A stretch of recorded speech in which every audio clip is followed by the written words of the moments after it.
Be calling you a radical, so Lillard signs a new contract, $60 million a year, who's never won anything in his career. So the best player ever played in this house playing against the Jazz tonight, Jerrick. Give him a contract. He's the best player. This dude is all that. I saw every game he ever played. I know him personally really well. I'll tell you a great story about Jerrick. He's way more talent than Damian Lillard. Why is Damian Lillard in the top 75? Because he sells sports merchandise. Why did the Jazz trade Gobert instead of Donovan? Because Donovan Mitchell sells sports merchandise. Damian Lillard is not top 75 players in the history. They're not even close.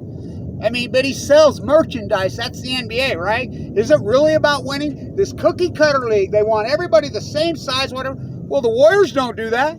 And they win. I watched so many great upsets in that building. I watched Jason Kidd get beat 15-point favorites in the NCAA tournament. His last game. Bye. Speaking of the BYU Jazz, I saw Danny Ainge, huge favorites last game. Goodbye. I saw Valvano cut down the nets. I saw so many major. I saw Weber State 1980 freaking get beat as a 17-point favorite by Lamar.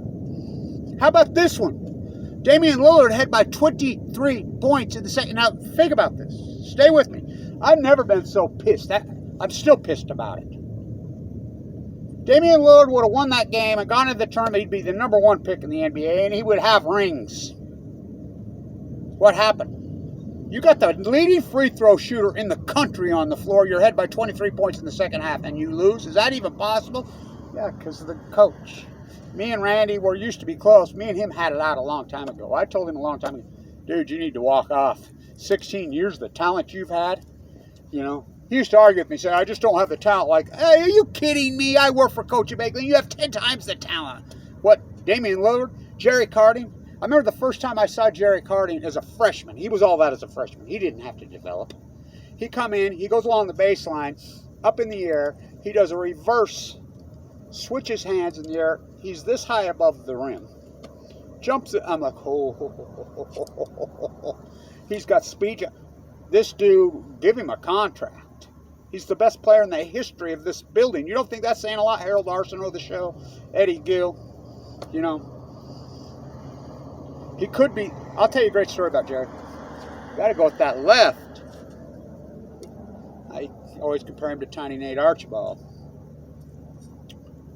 He and I are very close. We talked. Before he broke the record in that house, that morning, it's online. He and I had a conversation in the Stewart Library. I'm like, Jerry. And I used to argue with Randy all the time. Randy, cut him loose.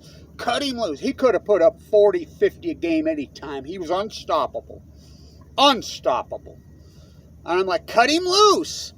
I'm like, Jerry, this is an important game. You're playing Montana at home. You're huge underdogs. They're having a down year because Randy wouldn't cut him loose. Do your thing. The world's watching. This is important for your career. You know, you can look it up. Go ask him. Me and him had lots of conversations. He was a disciplined.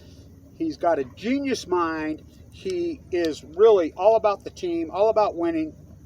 Always focused. Always focused. He knows who he is, what he is. He followed Randy Ray's team lose freaking philosophy, just like Lillard did. And I'm like, you got to turn it loose. Look it up. Put up 25 in the first half. Broke the all-time record in this thing. He could have put up 50 easily. The dude was absolutely unstoppable. No one could ever stop him, but Randy wouldn't let him loose, you know. So he's playing against the Jazz tonight for the Mavericks. You know, maybe he can get paid in Bitcoin there. But I'll see you in San Diego. I'll be in the tide pools tomorrow doing all the dirty work like I do it around here.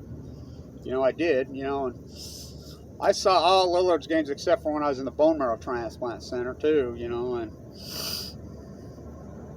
people say, well, he doesn't have the work ethic of, well, yes he does. Yes he does, then some. He doesn't have the talent. Yes he does. Yes he does. He's more talented than Lillard. I'm telling you. You all listen to me. This guy's the greatest player who ever played in this house. Give him an NBA contract. Oh, he's too short. Fucking bullshit. Look what he did in Europe. Holy shit. You know, I would talk all the time about the European leagues, you know, because I would go back and forth. And give him the contract. Cut him loose. when's the NBA? And I hope the Jazz can pull their heads out of their ass and realize you want to go to this cookie cutter league. Look at everybody, this cookie cutter. They don't win shit. I'll never forget, I'm a college basketball guy. Try me. I remember 2009 at Davidson, Curry's going crazy. And I always said for years, because that three-point line is way too close in college basketball. It's just an easy little jump shot. Why are people not just three? Why take two when you can have three? Boom, boom, boom, boom, boom. It's an easy shot. Somebody's going to come in and just change this whole freaking dynamic. Well, they did. His name's Stephen Curry. You know, his dad was all that, you know, but Sloan didn't like him.